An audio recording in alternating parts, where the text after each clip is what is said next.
A workout may last only 30 or 40 minutes, but what your body does during the next 24 to 48 hours can decide whether that workout makes you stronger or simply leaves you more tired.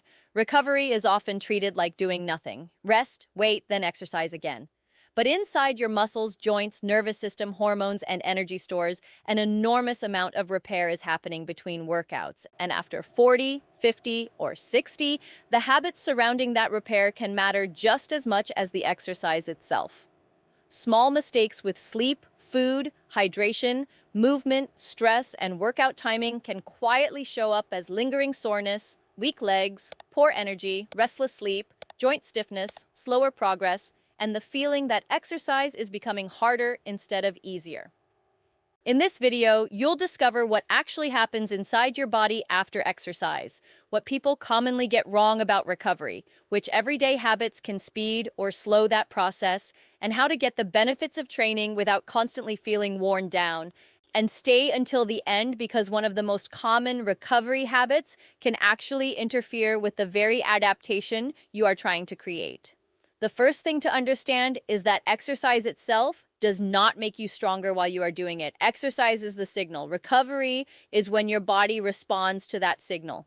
When you challenge a muscle by lifting weights, climbing stairs, cycling, swimming, or even walking faster than usual, tiny changes occur inside the muscle fibers.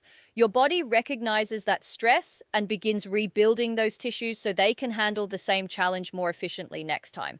At the same time, your muscles use stored fuel. Much of that fuel comes from glycogen, which is simply carbohydrate stored inside your muscles and liver. During exercise, the body breaks some of it down for energy. Afterward, those stores need to be replenished. Your nervous system also needs time to settle. Exercise requires your brain, nerves, and muscles to communicate quickly.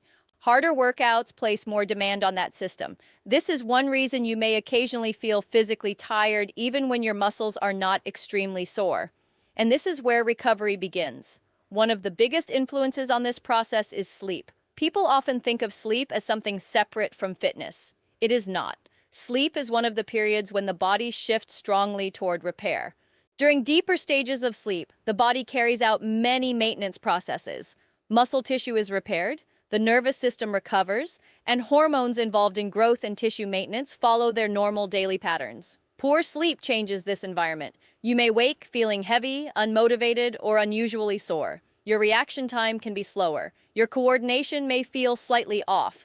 And because sleep also affects appetite hormones, you may crave more highly processed food or sugar the following day. That matters because recovery is not only about muscle soreness, it is also about whether your entire body is prepared for the next workout. After 50, this becomes even more important because sleep can become lighter or more fragmented. Some people wake several times during the night and simply accept it as part of aging. But small habits can help. Try to keep your sleep and wake times reasonably consistent. Reduce bright light close to bedtime when possible. Avoid turning the final hour of your evening into another period of mental stimulation with constant emails, news, or social media. And pay attention to workout timing. Some people can exercise late at night and sleep perfectly well. Others notice that a hard workout too close to bedtime leaves them feeling alert when they should be winding down. The lesson is not that everyone needs the same schedule. The lesson is to watch how your own body responds. But sleep is only one part of recovery. The next major habit is eating enough protein. This is where one common misunderstanding appears. Many people believe protein is only important for bodybuilders. The truth is that protein becomes increasingly important for preserving muscle as we age. Muscle is not just about appearance. It helps you stand from a chair, climb stairs, carry groceries, protect your joints, support balance, and maintain independence. When you exercise, especially with resistance training, your muscles become more responsive to amino acids. Amino acids are the small building blocks that come from protein. Your body uses them to repair and rebuild muscle tissue. If your diet is consistently too low in protein, you may still exercise, but your body has fewer building materials available for recovery. This does not mean you need enormous protein shakes or extreme diets. Simple foods can work very well. Eggs, yogurt, milk, fish, chicken, beans, lentils, cottage cheese, and other protein-rich foods can all contribute. For many older adults, spreading protein across the day may be more useful than eating very little at breakfast and lunch and then trying to get almost everything at dinner. A breakfast containing some protein, followed by protein again at lunch and dinner, gives the body repeated opportunities to support muscle maintenance. But there is another mistake that happens right beside protein. People forget about carbohydrates. Carbohydrates often get blamed for weight gain, blood sugar problems, and belly fat. But the problem is not simply that carbohydrates exist. During exercise, muscles use glucose for fuel. Glucose is a form of sugar in the blood. Your muscles can pull glucose from the bloodstream and also use glycogen stored inside the muscle. After activity, those stores may need to be replaced. This is especially important if you exercise frequently, walk long distances, cycle, swim, or perform higher intensity workouts. The goal is not to eat unlimited sweets. It is to choose useful sources such as fruit, oats, potatoes, rice, whole grains, beans, or other foods that fit your health needs. And here is something especially interesting for people concerned about blood sugar. Muscle contractions themselves help muscles take up glucose from the blood. In simple terms, active muscles become better at pulling sugar out of the bloodstream to use as energy. That is one reason regular movement can support healthier blood sugar control. But recovery also depends on hydration. Most people notice thirst during exercise. Fewer people think about what happens afterward. Water is involved in almost every system in the body. It helps circulate nutrients, regulate temperature, support digestion, and maintain normal blood volume. When you sweat, you lose water. You also lose electrolytes, including sodium. A mild fluid deficit may leave you feeling more tired than expected. Some people mistake this for poor fitness or low blood sugar when they are simply underhydrated. Headaches, dry mouth, darker urine, unusual fatigue, or feeling sluggish after exercise can sometimes be signs that fluid intake needs attention. The practical solution is usually simple. Drink regularly through the day instead of trying to consume huge amounts all at once after exercise. If you are exercising for a long time, sweating heavily, or training in hot weather, replacing some electrolytes may also be useful. But for an ordinary, moderate workout, many people do perfectly well with water and normal meals. And this leads to one recovery habit that is commonly misunderstood: soreness. Some people believe that a workout only worked if they are extremely sore the next day. That is not true. Soreness can happen after unfamiliar exercise, particularly movements that lengthen the muscle under tension. Walking downhill, lowering weights slowly, or returning to exercise after a break can all produce more soreness. But soreness is not a perfect measure of progress. You can have an effective workout without being sore. In fact, constantly chasing extreme soreness can interfere with consistency. If every session leaves you struggling to walk for 3 days, you may exercise less often, move less during daily life, and begin associating exercise with pain instead of strength. This is where the confusion begins. Training should challenge the body, but recovery should allow you to return ready to train again. That does not mean avoiding all discomfort. Some temporary muscle soreness is normal, but sharp pain, worsening joint pain, swelling, or pain that changes the way you walk is different and should not simply be ignored. Now here is the next surprise. One of the best things you can do on a recovery day may be to move. People often assume recovery means complete inactivity. They perform a workout and then spend the next day sitting because they want to save their muscles. But gentle movement can often make the body feel better. Walking increases circulation. Joints move through comfortable ranges. Muscles repeatedly contract and relax. The nervous system stays familiar with movement. This does not mean turning every recovery day into another workout. It means staying lightly active. A relaxed walk, gentle cycling, easy swimming, light mobility work, or simple household movement can be enough. You should generally finish feeling better, not exhausted, and this matters greatly with age. Long periods of inactivity can make stiffness feel worse. When joints remain still for hours, the first few movements can feel uncomfortable. Regular, easy movement helps maintain mobility and confidence. It also helps prevent the cycle where soreness leads to sitting, sitting leads to stiffness, and stiffness makes the next workout feel harder. But the real surprise comes next. Recovery is also affected by stress.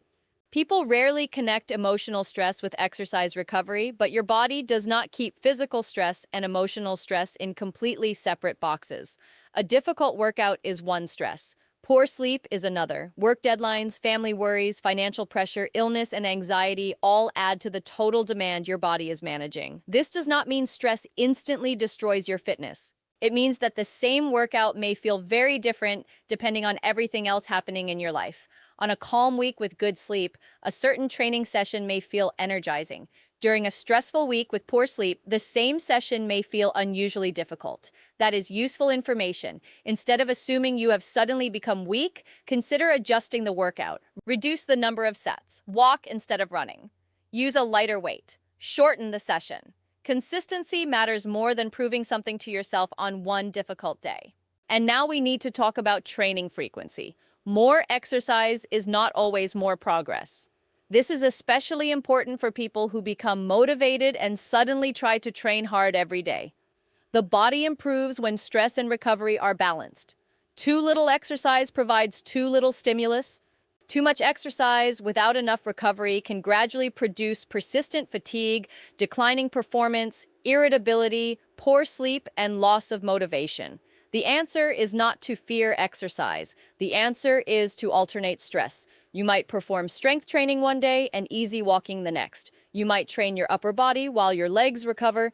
You might schedule a harder session followed by a lighter day. Think of recovery as part of the training plan, not as an interruption to it. Another habit that affects recovery is alcohol. This is one people often overlook because alcohol may feel relaxing in the evening, but feeling sleepy is not the same as getting high-quality sleep. Alcohol can fragment sleep later in the night and may interfere with the deeper, more restorative stages you need. It can also contribute to dehydration. For someone trying to improve strength, energy, blood pressure, balance, or sleep, reducing alcohol around training days can sometimes make recovery noticeably easier. Now let's address a myth that becomes more common after 50.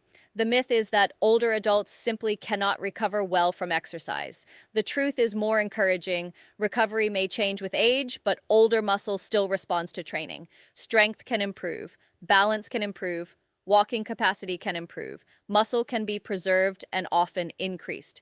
The difference is that recovery habits become more important. A 25-year-old may sleep poorly, eat randomly, train too hard, and still feel functional. At 55 or 65, those same habits may be much harder to ignore. That is not failure, it is feedback. Your body is asking for better support. And one of the simplest ways to provide that support is to progress gradually. A very common mistake is increasing too many things at once. More weight, more repetitions, more sets, longer workouts, and more training days, all in the same week.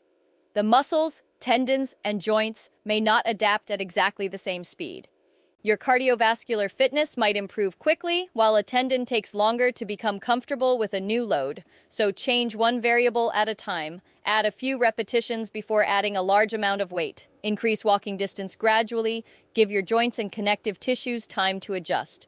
This is particularly important if you are returning after months or years of inactivity. Your motivation may come back faster than your tissues adapt.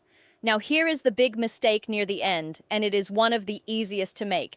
Trying to eliminate every sign of inflammation immediately after every workout. Inflammation has a bad reputation, and chronic inflammation is certainly associated with many health problems. But short-term inflammation after exercise is different. It is part of the normal signaling process that tells the body something happened and repair is needed. That means recovery should not become an obsession with trying to erase every sensation immediately. Ice baths, anti-inflammatory medications, and other aggressive recovery strategies may be useful in certain situations, especially for pain management, competition schedules, or medical reasons. But using them automatically after every normal workout is not always necessary. For most people, the basic tools remain the most powerful. Enough sleep, good nutrition, hydration, sensible training, and light movement. And before taking anti-inflammatory medication regularly for exercise soreness, especially if you have kidney disease, stomach problems, heart disease, or take other medications, speak with a healthcare professional. There is another warning sign worth remembering.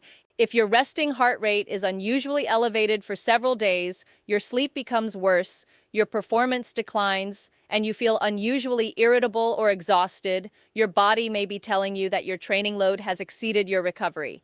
That does not always mean something serious is wrong. Sometimes 1 or 2 easier days can make a large difference. But persistent fatigue deserves attention, especially if it comes with chest pain, unusual shortness of breath, dizziness, fainting, or other concerning symptoms. Now, for a useful bonus tip, pay attention to how you feel when you begin your warm-up. The first 5 to 10 minutes of movement can tell you a surprising amount. If your body gradually loosens up and you begin feeling better, you may be ready to continue. If everything feels unusually heavy, painful, or uncoordinated, that may be a day to reduce intensity.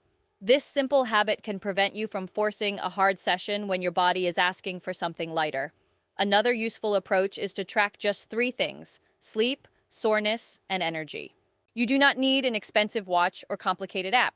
Each morning, simply ask yourself, did I sleep reasonably well? How sore am I? How energetic do I feel? Over time, patterns appear. You may discover that certain workouts are too close together. You may notice that poor sleep affects your legs more than you realized. You may find that eating too little after training leaves you exhausted the next afternoon. Those observations help you personalize your recovery, because there is no perfect recovery routine for everyone. A person doing 2 light strength sessions per week does not need the same recovery strategy as someone training intensely 5 days per week. A 70-year-old returning to exercise after surgery does not need the same schedule as a healthy 45-year-old who has trained for decades. The principles stay similar, but the dose changes. And this may be the most important message of the entire video. Recovery is not laziness. Recovery is where the benefits of exercise are built. Training gives your body a reason to adapt. Sleep gives it time. Protein gives it building material. Carbohydrates help restore fuel. Water supports circulation and temperature control. Gentle movement prevents stiffness. Stress management reduces the total load. And sensible scheduling gives those systems enough time to respond. When these habits work together, workouts stop feeling like isolated battles. They become part of a rhythm. Challenge, recover, adapt, repeat. That rhythm matters enormously as you age, because the goal is not simply to exercise harder. The goal is to keep exercising for years, to keep walking confidently, to keep getting out of a chair without struggling, to keep carrying groceries, to protect your joints, to maintain muscle, to support healthy blood sugar, to sleep better, to keep your brain engaged and your body capable. And small recovery habits can make that future much more realistic. So the next time you finish a workout, remember that the session is not truly over when you put the weights down or step off the treadmill. Your body is just beginning the next phase. Give it the sleep it needs, feed it well, replace the fluids you lost, keep moving gently. Do not chase soreness, do not increase everything at once. And most importantly, listen to patterns instead of judging yourself by a single difficult day. Recovery does not need to be complicated, it needs to be consistent. Which part of recovery gives you the most trouble right now? Soreness, sleep, low energy, or knowing when to exercise again? Share your answer in the comments. And if this video helped you understand your body a little better, like the video, subscribe to the channel, and watch the next video, where we'll look at another everyday habit that can quietly influence strength, energy, and healthy aging.